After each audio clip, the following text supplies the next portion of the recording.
First, we will hear, is there any public comment? Please come forward and state your name for the record.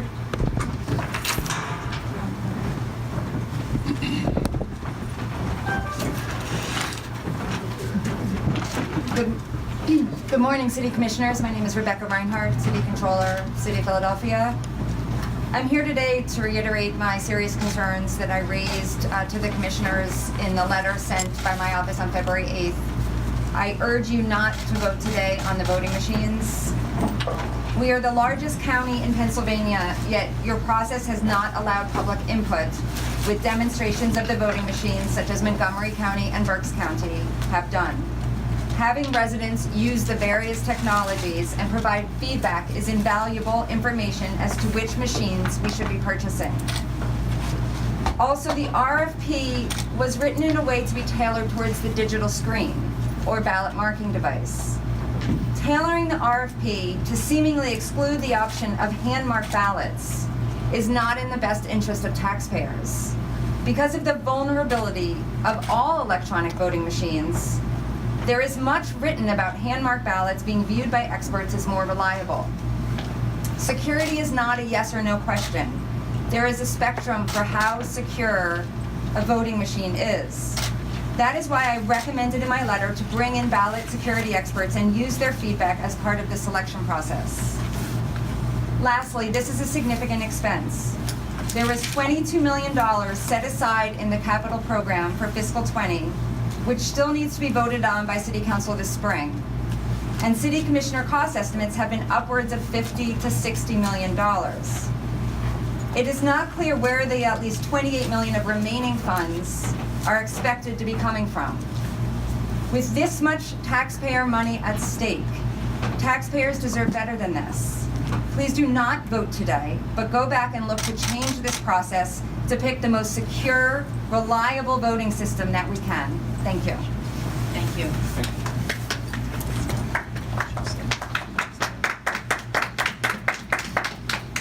Please say your name for the record, sir. James Marsh, resident of Philadelphia, Pennsylvania.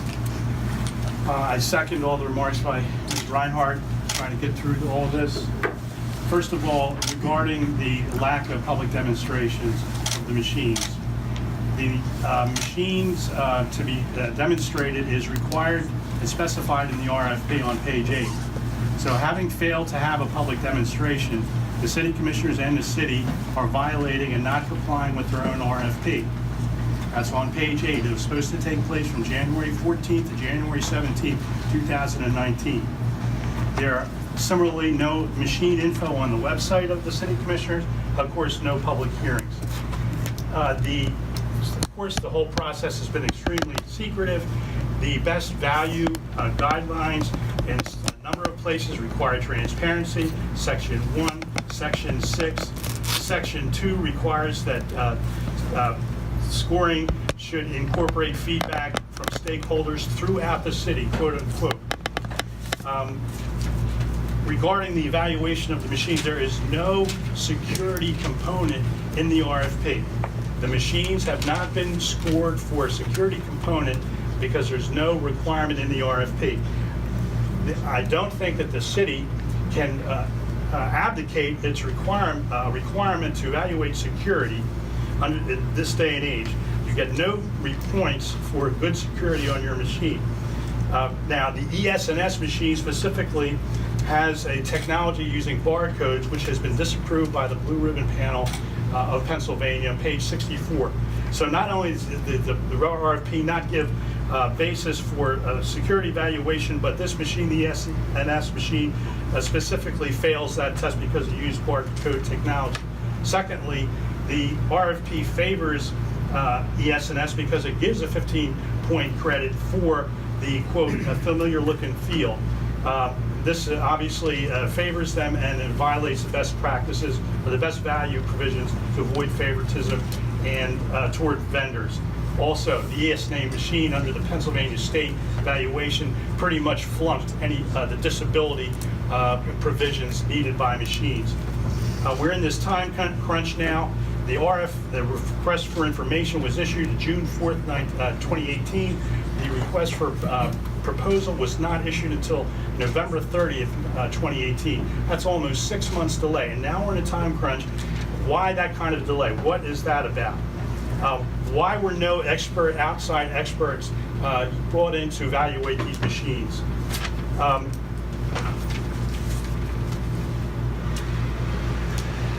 I also refer to Commissioner Schmidt's private trip to ES&S in Nebraska, Omaha, Nebraska in 2013. Why do you have to go to Omaha, Nebraska to get a commercial from ES&S about machines? Was that information shared with the other commissioners later on? What is going on with that? What was going on at the December 7th, 2018 and December 10th, 2018 meetings between the manufacturers and the city? We have a right to know the negotiations that are going on between the city and the manufacturers. And also, not through any fault of their own, but the city commissioners who are running for re-election have a gigantic conflict of interest here. They have to get rid of this determination of the voting machines so they can start running for re-election. This puts an incredible pressure and is a real motivation to truncate and shorten this process inappropriately, and it's reflected in the actual substance of a poor machine choice.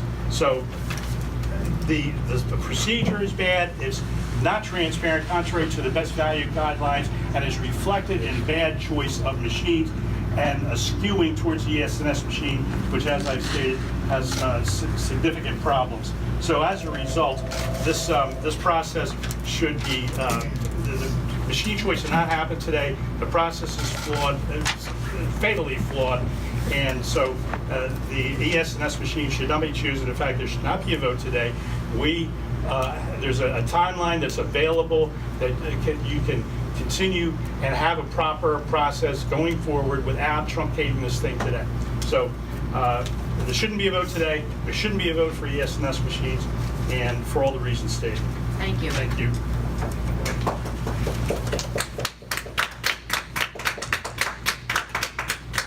We'll now proceed. Is there any more public comment? I'm sorry. Sir, please state your name for the record.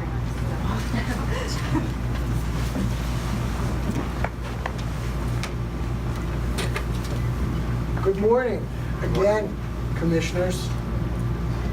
I emphasize the again because we've been here, of course, a number of times before, and now, at the moment where you're apparently going to announce a decision, this feels like a bit of a sideshow. We're giving you our views. You know, there are a slew of concerns, many issues, and of course, you're not going to be figuring it out at this point. You've made your decision, if in fact that's what you're going to do today. And I think it shows, as the whole process does, a certain undermining of the democratic voice that this process so badly needs. With our democracy at risk, and that's a view from all political sides these days, we need smart decisions on new voting systems in Philadelphia. Yet today, it appears that the voters are going to be given short shrift. Where have you been, commissioners? I mean that respectfully. But given the security issues that are on the front pages day after day, where have you been? The need for hand-marked paper ballots has been established in conjunction with smart computerized systems that can count the vote and then have the vote audited, if necessary, even by hand. Perhaps we shouldn't have been surprised. Of course, the foundation of this process has been your RFP, which was deeply flawed, as we've said before. Words like cybersecurity, usability, resilience and recovery, accessibility were missing in action when it came to the grading criteria for the vendor proposals. While voters care about safety, accuracy, and simplicity of the voting process, the RFP prioritized familiar look and feel over more advanced systems with improved voter verification of selections and fewer risk of errors, hacks, shutdowns, basically all the things that can and do go wrong with computer systems. Moreover, the potential of improved ease of use for disabled voters appears to have been squashed. Although the ES&S ExpressVote XL met federal certification, the federal report pointed to significant drawbacks. I'll mention quickly 3 of them. Quote, none of the participant testers were able to verify their paper ballot on the XL. They did not know where the ballot was or what to do next. One participant with very low vision put his face so close to the screen that he accidentally made selections with his nose. On cost, the ExpressVote and all the computer-based voting systems are double the cost of hand-marked systems. What a bargain for the city in this country with the largest poverty rate, certainly of any major city. One criterion in the RFP that you did include was reputation. While ES&S is a leading industry player, it has a notorious reputation. And by the way, the reason it's a leading player, of course, is through a series of mergers and acquisitions over many, many years. Its latest scrape related to a conflict with Congress over the use of remote access software in its vote machines. After an initial denial of the practice through the press, the company belatedly admitted to deploying the software, which is considered to be a serious security flaw.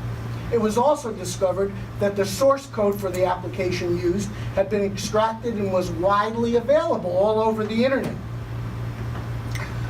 The software maker, not ES&S, warned its users to disable it, but Allegheny County used the same software in 2006 while trying to resolve vote disparities after the primary.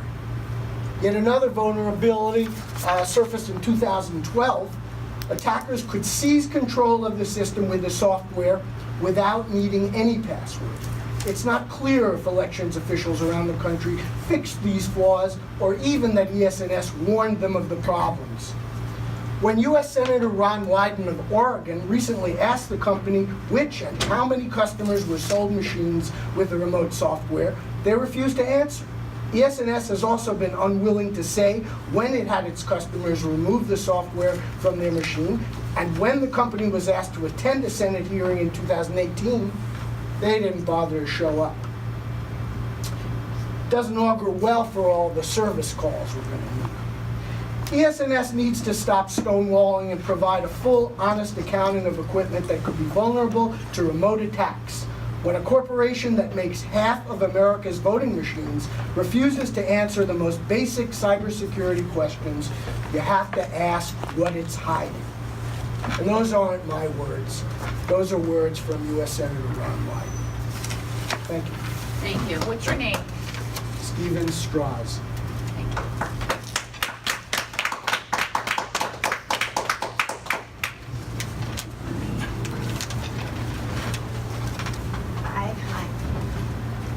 I am not going to be as well spoken as the preceding people. I am very impressed with I'm what sorry, I'm ma'am. hearing. Could you state your name for the record, please? Dana Giordano. Thank you. I am here to speak about, to point out some things about the choices we're making today. As it's been said before me,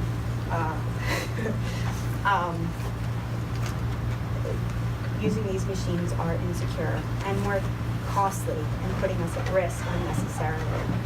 I understand, though, why you might lean that way, given the report that I just read from the Blue Ribbon Commission. It is very confusing, it is very long, and it really says nothing. In the end, though, there are some takeaways from this report that are buried, but there.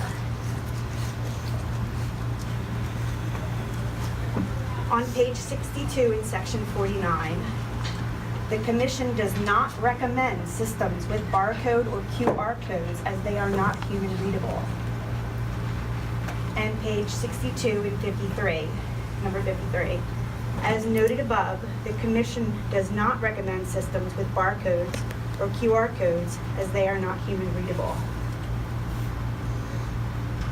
And I have a quote that I just wanted to read you from computer science Professor Duncan Buell. And this one specifically targets, but they're very similar systems. The new ES&S voting machine has the ExpressVote he's talking about, has major problems beginning with the fact that the voter cannot verify the ballot information that will be counted by examining the ballot. The voter may think that she or he is seeing a list of names that will be counted, but it is the barcode, not the list, that is being read by the scanner that counts the vote. So we can't tell what the barcode is saying, and that is why it's a problem. Thank you. Thank you. Anyone else for public comment?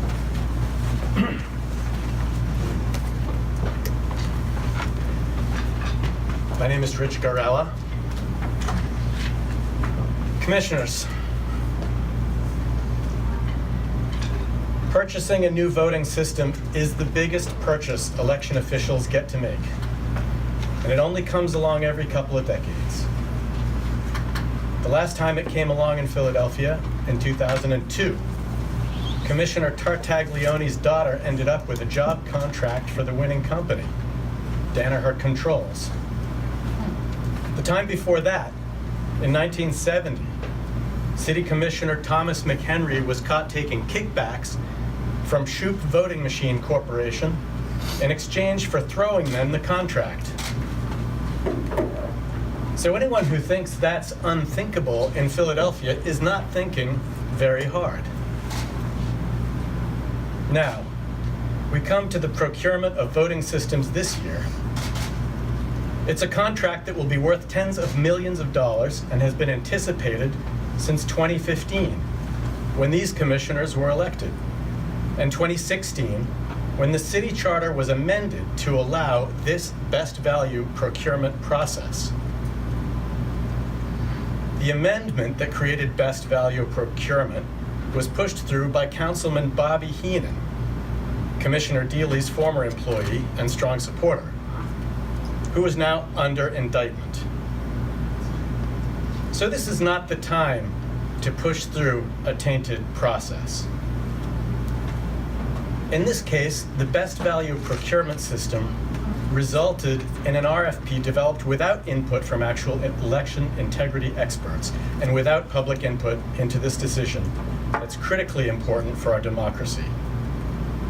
An RFP that is a perfect fit for one particular vendor, as the Auditor General and the City Controller have pointed out. The RFP ignores cybersecurity completely, ignores accessibility for people with disabilities, ignores resilience, and even ignores storage costs, as if there are no differences between the systems in these respects. There are. The RFP demonstrates perfectly that the best value procurement system has a hole you could drive a Brinks truck through. Now, the selection committee handpicked by these commissioners, by you, to evaluate proposals, maybe including some people in this room,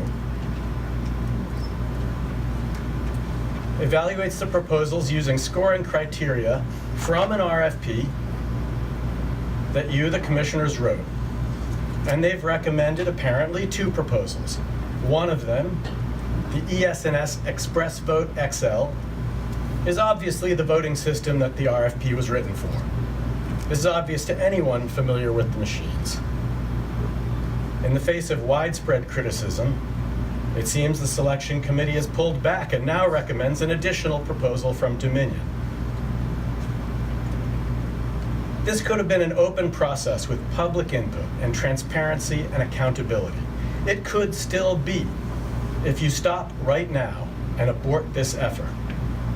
Or at least if you select the Dominion image cast, which provides a pathway to real paper ballots that are hand-marked, which is the gold standard for election integrity.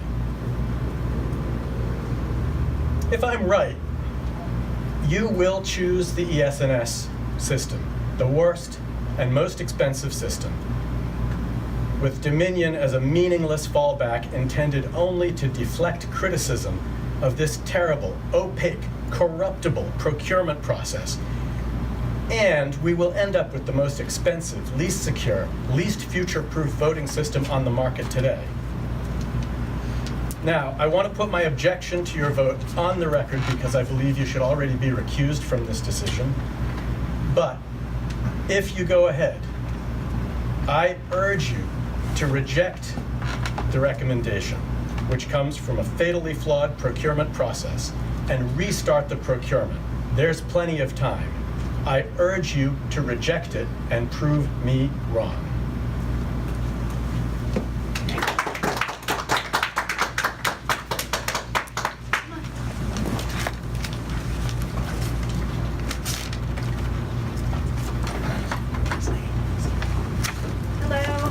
I'm Sharon Strauss. I live in Mount Airy, in the Mount Airy neighborhood. I'm supposed to put my name here, is that right? You can just say your name for the record, that's Okay. fine. So, first of all, I'd like to thank all the speakers that came before who spoke far more knowledgeably and eloquently than I'm going to. I'm just going to say that this is like the first process that I've really been involved in city politics, where I went to meetings and I spoke and I followed what's going on. And I have to say, it has not been a good experience for me. I came into this hoping that citizens would have good input. Maybe we still will. Maybe you'll reject the ES&S decision. But as you've heard from so many people, there is reason after reason not to pick ES&S. There is zero reasons to pick ES&S. The RFP process stunk. There was no public input in the RFP. There were 2 public comment sessions, which were announced with 1 week notice. This is a 40, 50, 60, maybe even $70 million decision. And like it's barely mentioned on your website. It's mind-boggling to me. I have been like personally going around to friends, neighbors, anybody I can to tell them about this process, which many, many people do not know about. And everybody that I've talked to said, really? How can this be? And you've probably gotten calls from many of the people that I talked to, because many of them told me they had called your office or they were going to call your office. And your decision process that you mentioned at the earlier meeting said that you're going to take those public comments into effect, into your decision-making process, and hopefully you are. The only good reason that I've heard to go with a ballot marking device, which is because it is more accessible. People have spoken at different meetings saying they want the same system for everybody. That makes sense to me, but the ES&S system is not accessible. We've already heard testimony that talks about how it's not accessible. And furthermore, this is all supposed to go along with the Blue Ribbon Commission that came out about election systems. And in the Blue Ribbon Commission, I will quote, it says, wait, let me find it. On page 62, or maybe it's 64, the commission, it says it twice, the commission does not recommend systems with barcodes or QR codes as they are not human readable. It says that right in the Blue Ribbon Commission report. And it has been known you cannot do risk limiting audits on barcode systems. Every single security expert says, do not get a BDM, get a hand-marked paper ballot. It's simple. For me, in the Northwest, where we have a high turnout on the voting line, I've had long lines. If you have paper ballots, you don't have long lines. It's just the way to go, and I hope you will go that way. And if you do not go that way, I'm going to do everything in my power to fight that decision.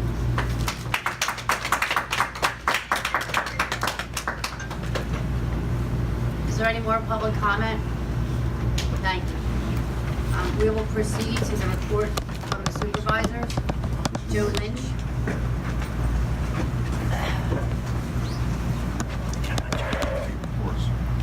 Also, a reminder, petitions for the upcoming primary election for municipal offices such as mayor, city council, city commissioners, sheriff, register of wills are now available on our website, philadelphiavotes.com, and in room 142, City Hall. So far, everything is running pretty smooth, the petition process.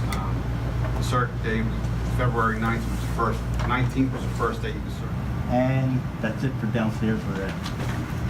Thank you, Rich. Thank you. Any old business? Hearing none, we'll proceed with new business. So first, I would like to again thank everyone for coming out. I always say that this is what is great about Philadelphia. People who get involved despite the forecast of snow, people taking off from work or leaving their homes to observe the democratic process. And there is nothing more important to democracy than how we vote. Today is a momentous day. Today, we will vote on the adoption of a new voting system with an audible, voter-verifiable paper ballot. This system will include both electronic poll books and a new voting system for use in Philadelphia. First, I know that nobody is happy about the speed of the process, including us. In the Inquirer yesterday, the Department of State perfectly articulated the foot that is on our throat. They are planning on decertifying our current system in early 2020. If we do not act now, we risk not being able to have an election next year. Any criticism about the rush to procure a new voting system should be directed to the governor and the Department of State, because we are just doing what is best for the voters given the circumstances. I, along with you, wish that this process was better. Despite my efforts to be more transparent about the selection committee's work and the bids that were submitted in response to the RFP, we are limited by the city's procurement rules, including strict confidentiality requirements, which we are respecting. Through my relentless insistence, I was able to get the Procurement Commissioner's letter released, which I hope will help explain the selection process and work of the Selection Committee and Procurement Commissioner. Since we kicked off this 5-week conversation, we have heard from members of the public, both during these meetings, through the mail, emails, and calls to our offices. To further encourage public participation, I mailed a letter to every elected judge of elections in the city and encouraged them to contact my office and offer their opinion. I have been to meetings all over the city to discuss new voting systems, and whole ward party committees have passed resolutions expressing their preference. I met with representatives from the Committee of 70, Neighborhood Networks, Disability Rights PA, Verified Voting, Common Cause, League of Women Voters, the Office of Immigrant Affairs, and the NAACP. As I get ready to make these motions, I just want to clear one thing up. Some have publicly claimed that this process was biased against hand-marked paper ballots from the beginning. It was not. The Help America Vote Act of 2002, commonly referred to as HAVA, requires us to supply at least one ballot marking device to each polling place. Therefore, the RFP was written with that requirement in mind, to find the best system for Philadelphia, regardless if we choose to go hand-marked paper or all BMD. During this time, I heard from a very passionate group of people advocating for hand-marked paper ballots. Truly, their commitment should be applauded, as it really had an effect on the process. The Selection Committee, at our request, devoted an entire meeting examining the positives of hand-marked paper ballots. I weighed this feedback and gave it serious consideration. I am sure my fellow commissioners did the same.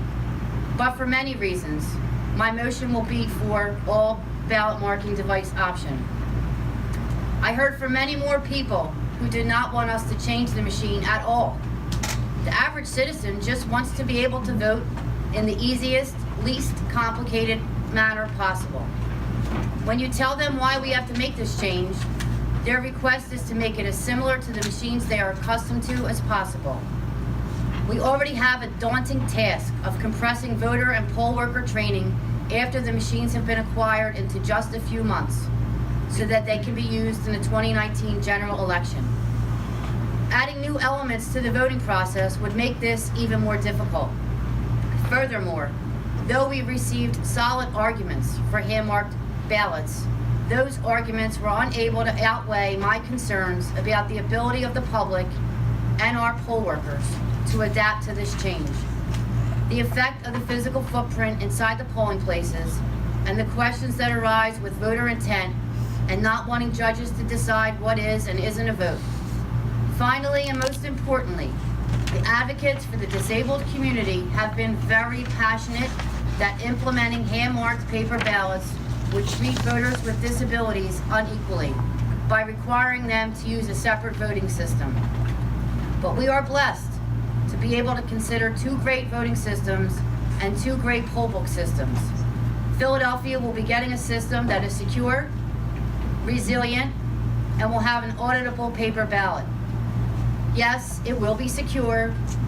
The security experts at the University of Pittsburgh and the Blue Ribbon Commission on Pennsylvania's election security released their study, where they recommended that all counties implement, quote, systems using voter-marked paper ballots either by hand or by machine before 2020 and preferably for the 2019 election, end quotes. All systems that are certified by the Department of State meet this recommendation, and certification by the Department of State was a requirement of the RFP. This includes voting systems that utilize QR or a barcode. Regardless of the use of barcodes, all systems must contain human-readable elements on paper ballots for voter verification. It will be resilient. Both of these systems that have been recommended by the Procurement Commissioner come with backup batteries, so voters are able to keep casting votes even if the power goes out. In addition, the Department of State guidelines already require us to send emergency paper ballots to the polling places in case machines are unable to function. Lastly, both these systems will bring a paper trail to Philadelphia voting. Voters can not only verify their paper ballot before they cast their vote, but after the election, those ballots will be available for a recount if need be. Also, this will allow us to do more in-depth audits of votes per the new risk-limiting audit procedures being developed by the state. As a housekeeping, we will do the vote for electronic poll books first, and then we will move on to the voting systems. I motion that we adopt No Ink as our electronic poll book vendor. I say this because while both companies utilize very similar products, No Ink has separated itself by offering greater flexibility in both design of its poll book and its dealings with the city. The poll book offers greater flexibility of integration options with two voting system options. And as the Procurement Commissioner has informed us, No Ink is willing to accept the terms and conditions of the city's contract without exception. This would lead to an efficient contract execution, which is very important because on this shortened timeline, we should need to keep things moving and on schedule. Therefore, I move that under authority granted to the Board of Elections under Article 3, Section 302 of the Pennsylvania Election Code, the Board of Elections approve No Ink LLC electronic poll books for use in Philadelphia elections, and we therefore approve of the City of Philadelphia contracting with No Ink LLC for the purchase of poll books with the goal that the new electronic poll book system shall be in use throughout Philadelphia for the 2019 general election on November 5th, 2019, all subject to the negotiation of acceptable terms and conditions and the conformance of a contract by the Procurement Department. I second the motion. All in favor? Aye. Aye. Aye. Thank you. Voting machines. For a voting system, I'm going to propose that we get the Election System and Software LLC ExpressVote XL voting machines. I say this because I truly believe that it is the best certified electronic voting system for the voters and poll workers of Philadelphia. It is an all-in-one system. It will arrive at the polling places ready to go. All the poll workers will need to do is wheel it in place, plug it in, and turn it on like our current system. If it is easier to train the poll workers on the setup of the machines, then we can focus more of the training on the electronic poll books, something they have never seen before. Furthermore, it offers a familiar look and feel that will make the transition on our voters much easier, and for our larger races, it also is able to display the names of all candidates on one screen, whereas other displays could not. Lastly, it is ADA compliant and allows voters with limited sight to mark their ballot and verify with audio both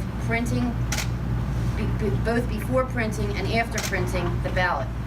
Therefore, I move that under authority granted to the Board of Elections under Article 3, Section 302 of the Pennsylvania Election Code, the Board of Elections approve Election Systems and Software LLC's ExpressVote XL voting machines with the DS-450 tabulation system for use in Philadelphia elections, and we therefore approve of the City of Philadelphia's contracting with the Election Systems and Software or the purchase of ExpressVote XL voting machines and DS-450 tabulation system, with the goal that this system shall be in use throughout Philadelphia for the 2019 general election on November 5th, 2019. All subject to the negotiations of acceptable terms and conditions and the conformance of a contract by the procurement department. I second the motion. All in favor? Aye. Aye. I have no new business. Any more news? The meeting is adjourned to the call of the chair.